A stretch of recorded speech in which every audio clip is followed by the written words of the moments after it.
Kali ini kita akan bahas tentang TMK 2023 ganjil. Di grup sudah saya bagikan tentang panduan dan PJT. TMK saya ingatkan kembali ya, bahwa di UT itu kita belajar berdasarkan layanan yang kita pilih. Layanan belajar yang kita pilih.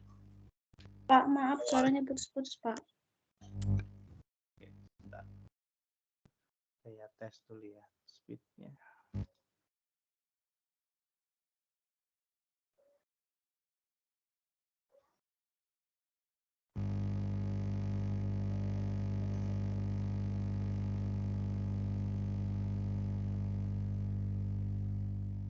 Masih putus-putus sekarang? Apa sudah lancar? Udah lancar. Sudah mulai lancar. Pak, suaranya.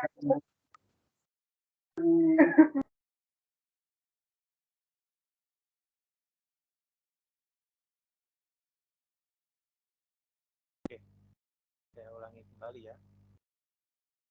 Di UT kita belajar berdasarkan layanan yang kita pilih. Pertama adalah ada TTM dan non TTM. TTM adalah tatap muka, non TTM adalah non tatap muka atau online. Non tatap muka atau online kita bisa memilih, yaitu pilihan antara Tuton atau TMK.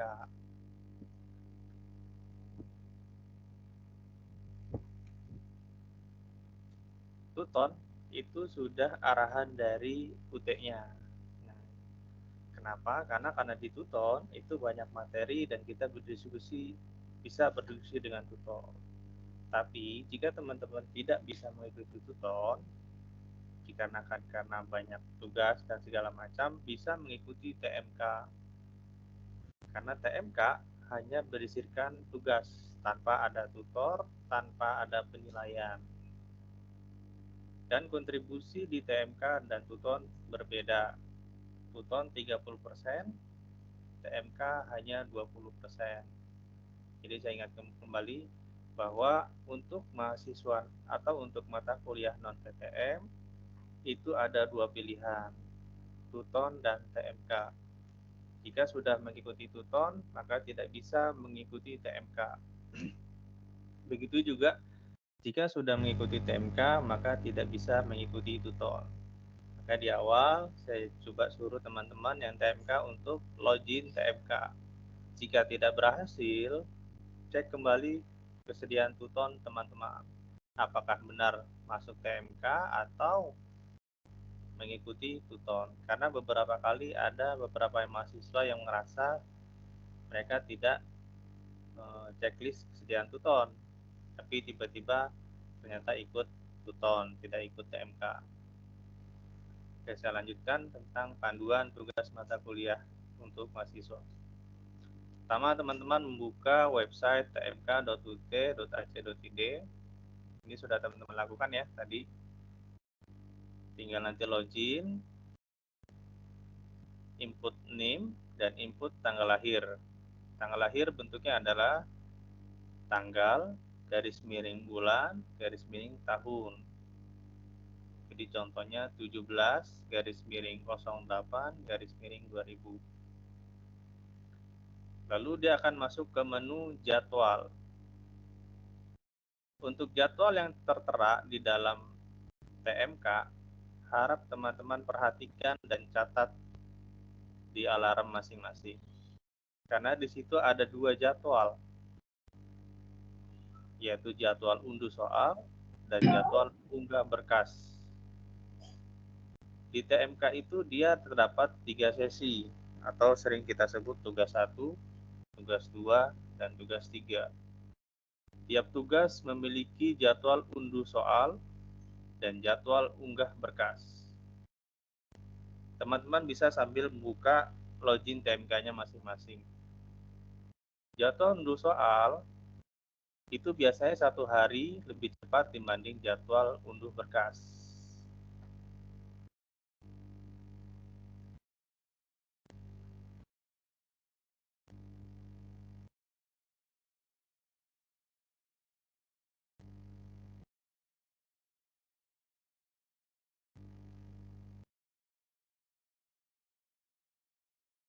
Jadwal yang sudah saya bagikan ya. Jadwal unduh soal mulai tanggal 16. Jadwal unggahnya baru bisa mulai tanggal 17. Jadi ketika besok tanggal 16 sudah terbuka soalnya, itu semua mata kuliah bisa diunduh, tapi belum bisa diunggah. Begitu juga jadwal unduh, ini ada batasnya, hanya 7 hari. Perlu diingat, jika melewati tanggal ini, maka soal tidak bisa diunduh. Saya ingatkan kembali ya, unduh soal ada jadwalnya, tidak boleh melebihi tanggal yang tertera. Jika melebihi tanggal tertera, maka tidak bisa unduh soal. Resikonya adalah jika tidak bisa unduh soal, maka tidak bisa unggah jawaban. Teman-teman wajib mengunduh soal. Bisa jadi semua mahasiswa yang mata kuliahnya sama, itu soalnya sama. Tapi ketika teman-teman lupa mengunduh, contoh misalkan sudah lewat tanggal 21, tanggal 22, teman-teman lupa mengunduh soal, lalu minta soal dari kawan yang lain. Bisa saja, tapi tetap unggah jawaban tidak akan bisa. Jadi saya ingatkan kembali, unduh soal wajib dan ingat jadwal yang tertera. Lalu masa pengerjaannya dari tanggal 17 sampai tanggal 22. Teman-teman atur sendiri.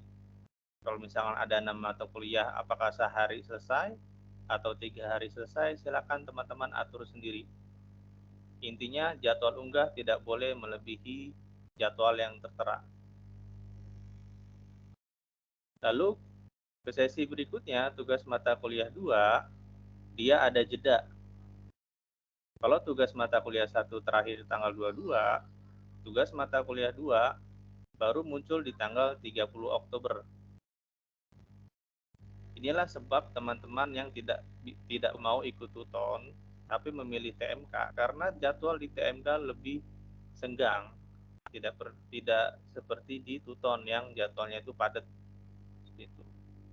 Sama seperti di tugas mata kuliah 1, ada jadwal unduh soal dan itu wajib, dan juga ada jadwal unggah jawaban. Begitu juga di tugas mata kuliah 3. Silakan teman-teman nanti atur jadwal masing-masing. Tapi yang terpenting adalah unduh soal wajib. Jika tidak unduh soal, maka tidak bisa mengunggah jawaban.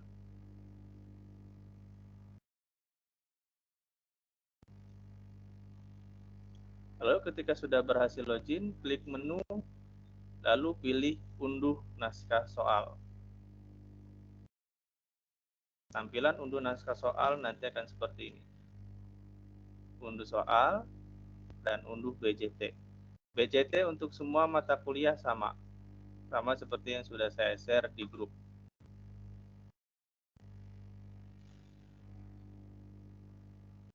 Jadi ketika besok tanggal 16, tombol unduh soal semua akan sudah terbuka. Jadi silakan unduh semua soalnya. Jangan sampai tidak mengunduh soal.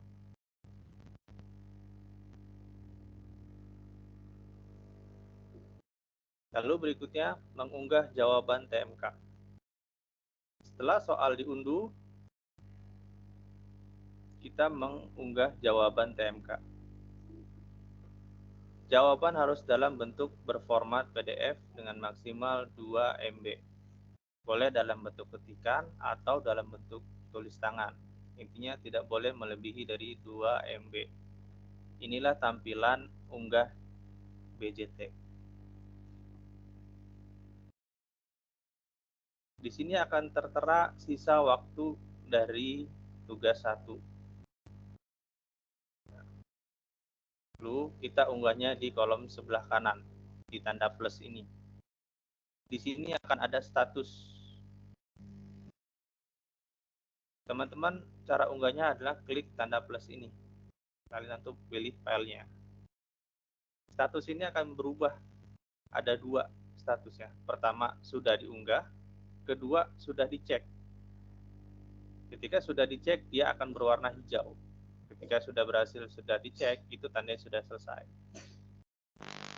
Dan tidak ada seperti yang saya tadi bilang dari awal, tidak ada nilai di TMK.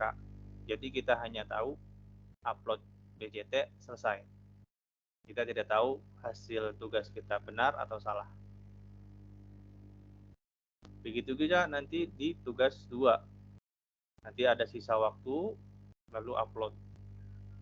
Begitu semuanya di semua mata kuliah yang tertera.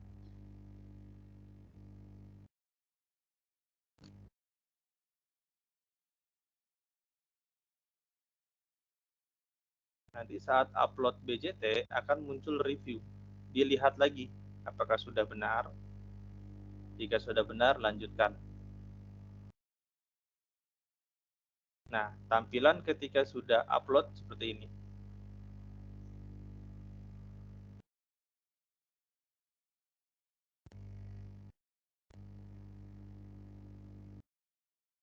Tampilannya seperti ini.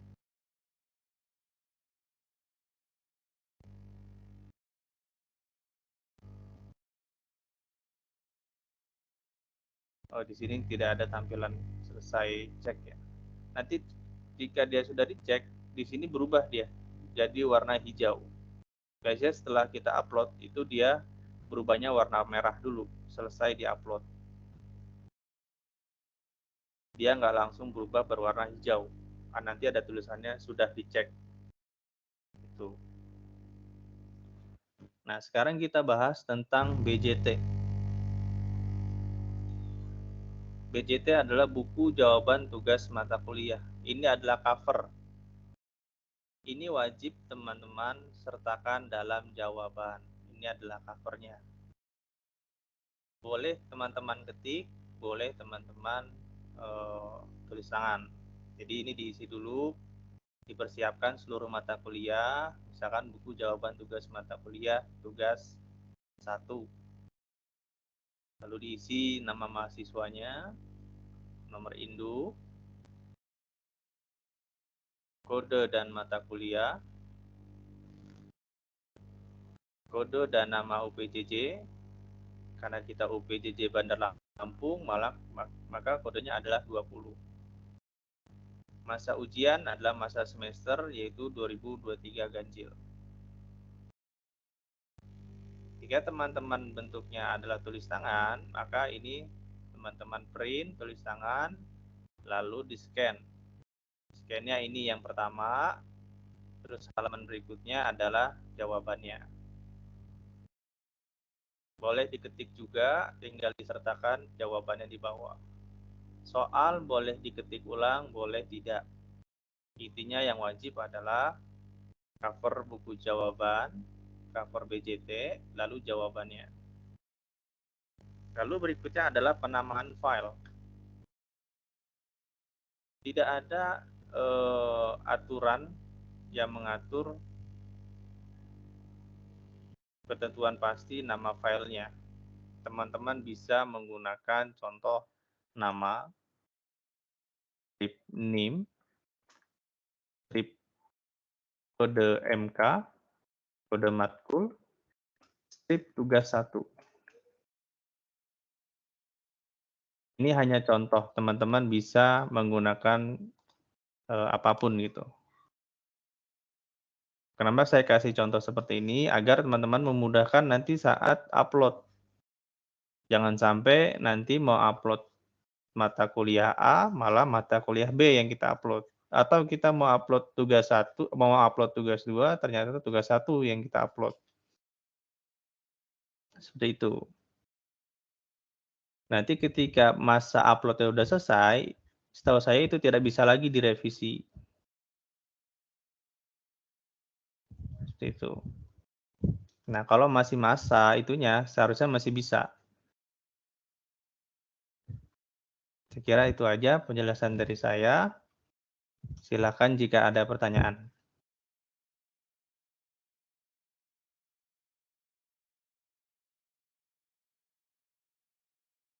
Pak, nanya sih. Ya, Itu kan silakan. unduh soalnya itu bisa diunduh berkali-kali apa cuma bisa sekali aja, Pak? Bisa berkali-kali. Selama masih masa tenggak waktu unduh soal.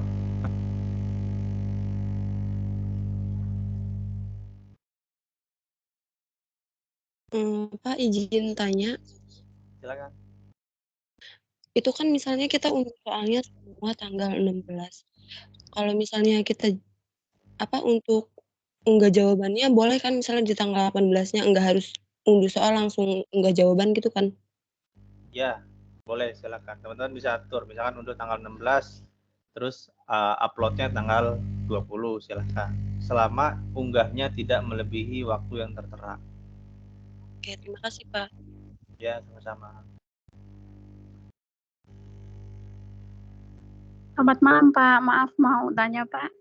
Ya, Ini kan tadi kalau misalnya kita ngunduh soal di tanggal 16 sampai 21 itu nanti bisa diunduh berkali-kali, yang penting nggak ngelewatin masa ini ya, masa tanggal itu. Terus nanti begitu kita udah unduh, terus kita mau langsung unggah gitu, itu kan tadi dibilang tandanya bakal warna hijau ya. Tapi pernah nggak sih Pak ada masalah kok nggak hijau-hijau gitu ya? Maksudnya nggak ada tanda dia terkirim gitu.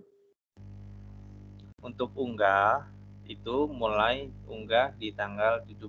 Contoh tugas 1, kita kita unduh soal tanggal 16, baru bisa uploadnya tanggal 17.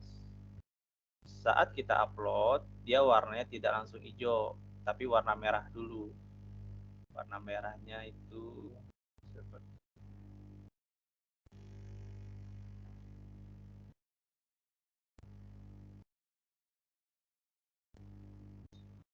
seperti ini tampilannya. Jadi setelah upload, dia warnanya merah dulu. Dia nggak langsung hijau. Setelah dicek, baru dia warna hijau. Gitu. Nanti dia akan ada tulisan telah berhasil upload. Oke, terima kasih. Ya, sama-sama. Pak, izin bertanya, Pak. Ya. Pak, untuk mengerjakan jawaban tadi itu kan bisa diketik ataupun juga bisa ditulis ya, Pak ya? Ya. Misal untuk ditulis itu menambah nilai nggak sih, Pak? Atau sama aja dengan diketik? Sama aja, nggak ada perbedaan. Selama itu masih jelas. Yang penting adalah jawabannya, bukan bentuk ketikan atau bentuk tulis tangan. Jika tulis tangan jelas tapi ketikan nggak jelas, ya sama aja. Baik, Pak. Terima kasih. Ya.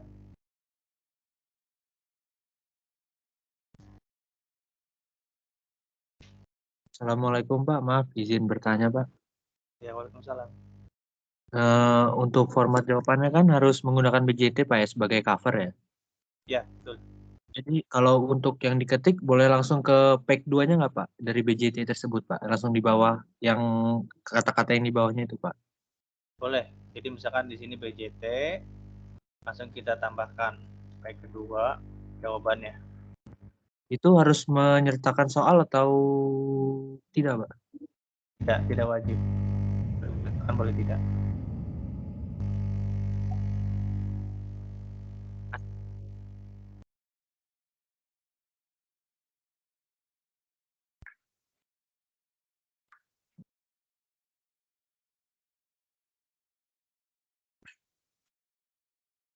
Yang lainnya silakan.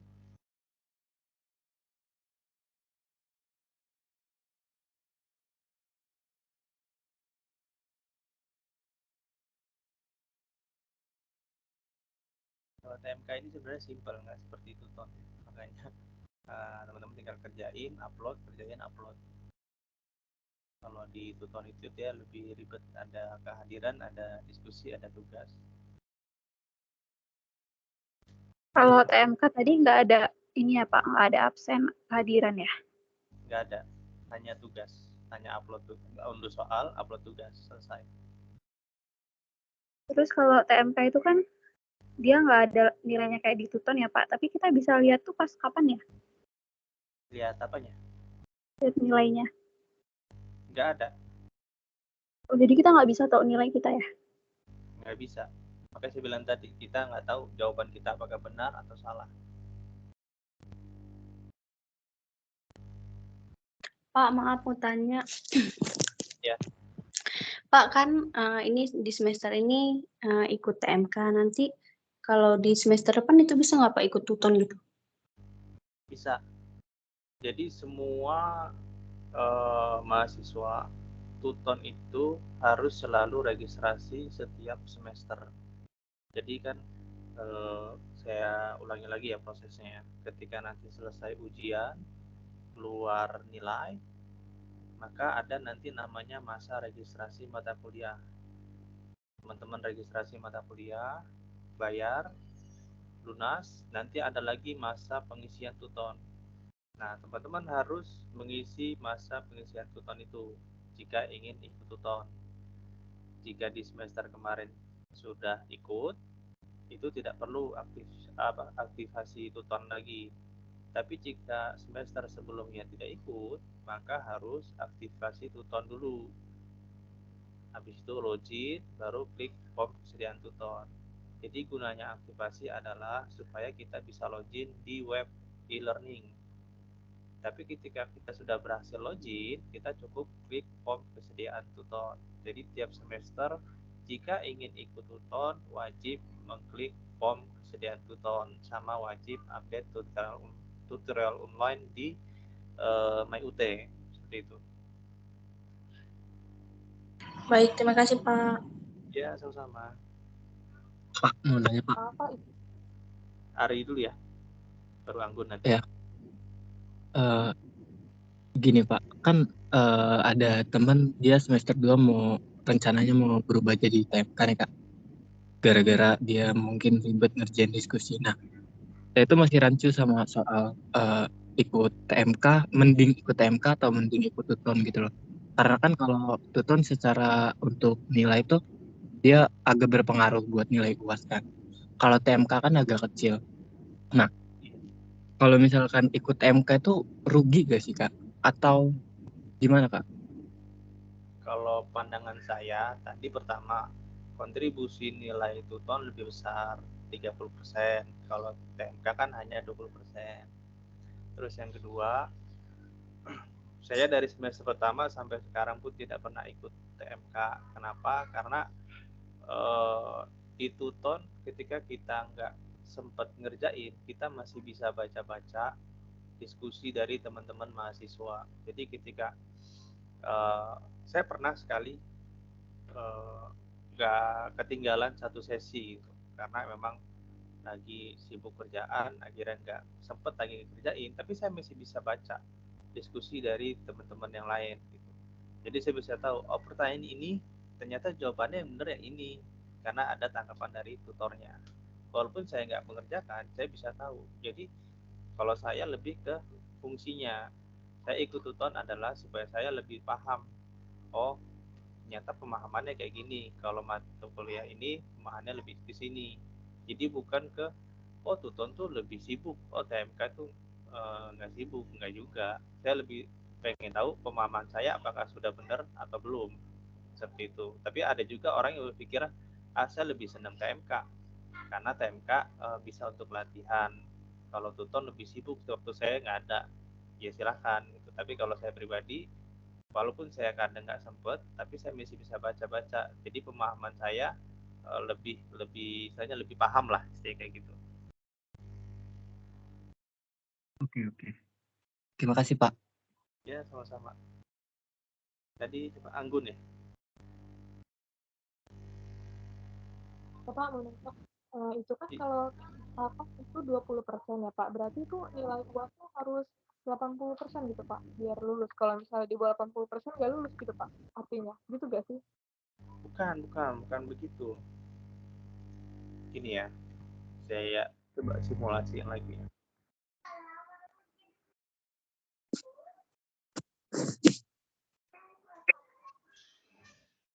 Kan kalau di UT itu kita penilaian ada 2, yaitu layanan belajar dan nilai UAS. Layanan belajar tergantung teman-teman pilihnya apa. Jika TMK dia kontribusinya 20%, UAS-nya maka 80%. Lalu ada lagi syarat nilai UAS itu minimal 30%. Maksud dari nilai UAS 30% adalah, contoh, jika soal UAS-nya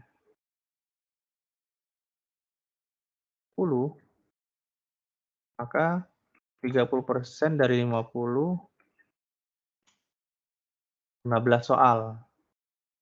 Ini aturan pertama dulu. UAS minimal 30%. Betulnya. Jadi jika 50, maka dia minimal betul adalah 15. Jika dia 60, minimal betulnya 18. Jika dia di bawah 30%, maka otomatis E.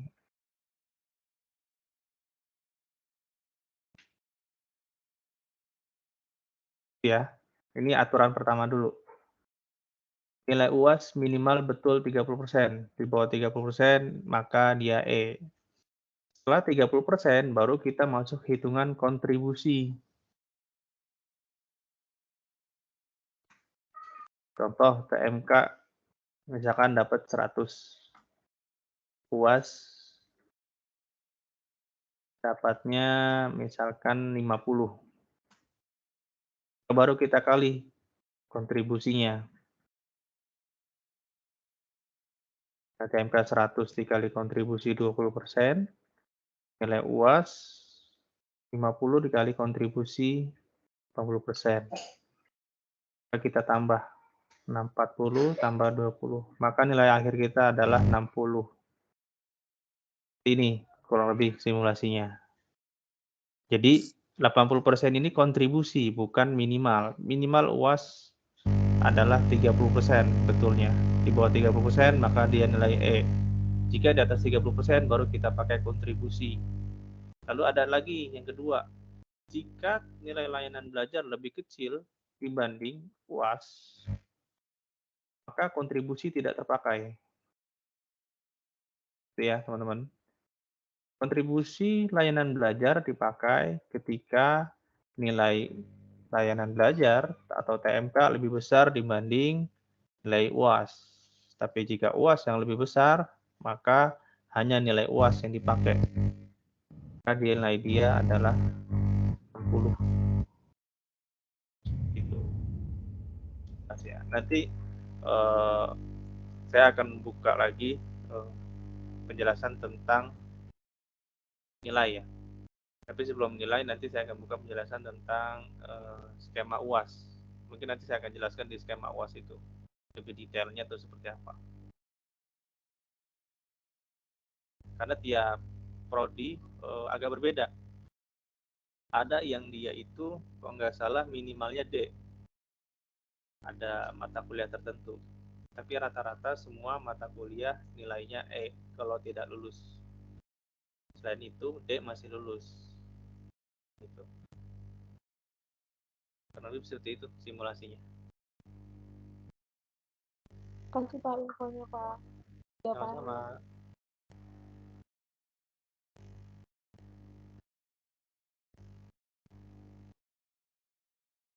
Yang lainnya ada lagi?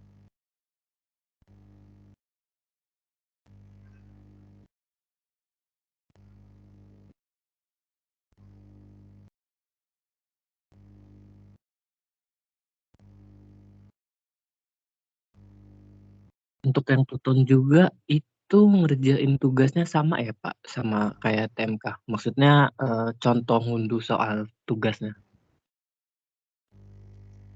Hampir sama, Hampir. cuma tampilannya berbeda. Kalau TMK kan dia ada jadwal unggah. Kalau Tuton, dia tugasnya saat itu udah bisa langsung kita upload. Jadi saat itu kita unduh, kita kerjakan, terus hari itu kita upload masih bisa. Gitu. Berarti semuanya di e-learning ya? Ya, cuman kalau di Tuton kita nggak unduh soal, tetap masih bisa kita upload. Kalau di TMK dia ngunci, kita nggak unduh, kita nggak bisa upload. Oke Pak. Yang lainnya silakan.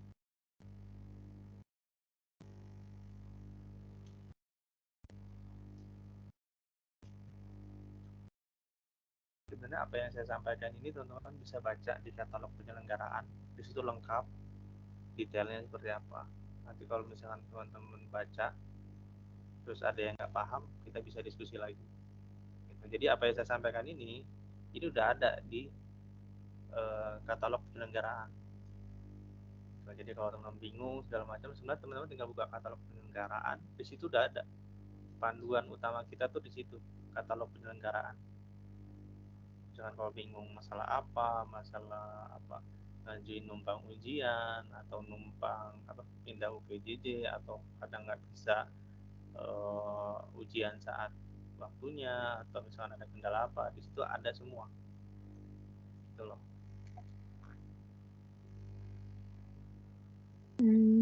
Pak, mau nanya.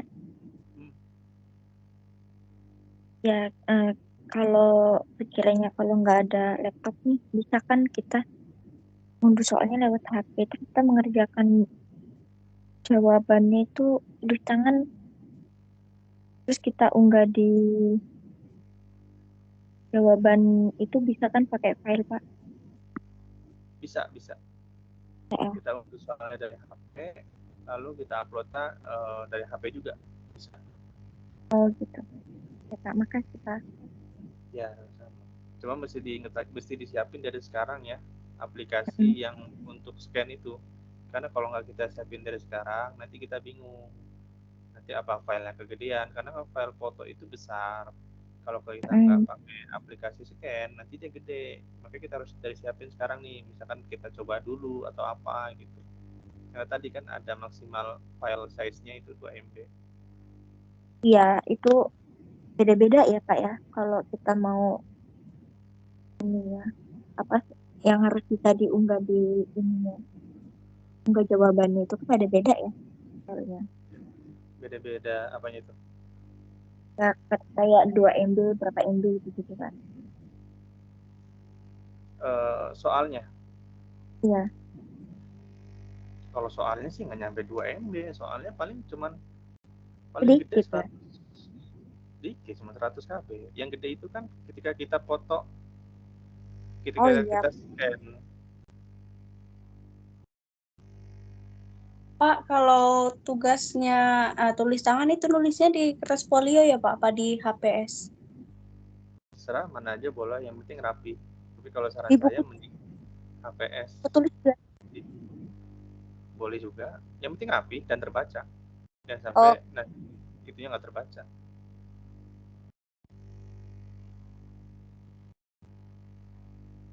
Untuk yang tulis tangan itu ya Pak, bisa pakai aplikasi cam scanner itu kan ya Pak ya? Bisa, banyak sih. Cam scanner, apa Office Lens, apa Google Lens, macamnya banyak.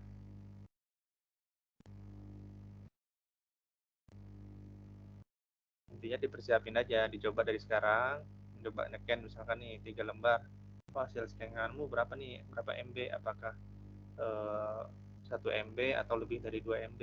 Kalau lebih dari MB ya cari aplikasi yang lain atau cari settingan yang lain. Jangan sampai nanti kamu belum coba, nanti pas saat kamu kerjain kamu coba ternyata nggak bisa upload karena kegedean, akhirnya gupek. Maka dari sekarang mending dicoba dulu yang lain aplikasinya gitu. Baik Pak.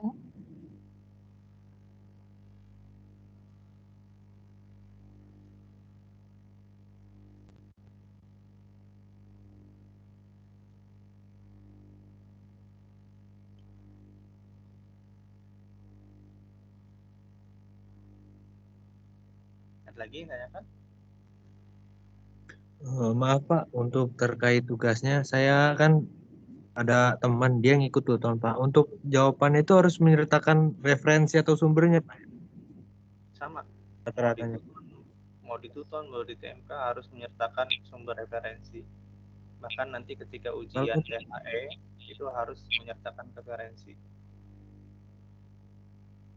Kalau untuk sumber itu apa harus berasal dari modul atau bisa dari jurnal-jurnal lain juga Pak? Utamakan dari modul. Dari modul. Itu tujuannya juga agar kita baca juga Pak ya? Iya pasti, karena kan tugas maupun diskusi semua itu asalnya dari modul.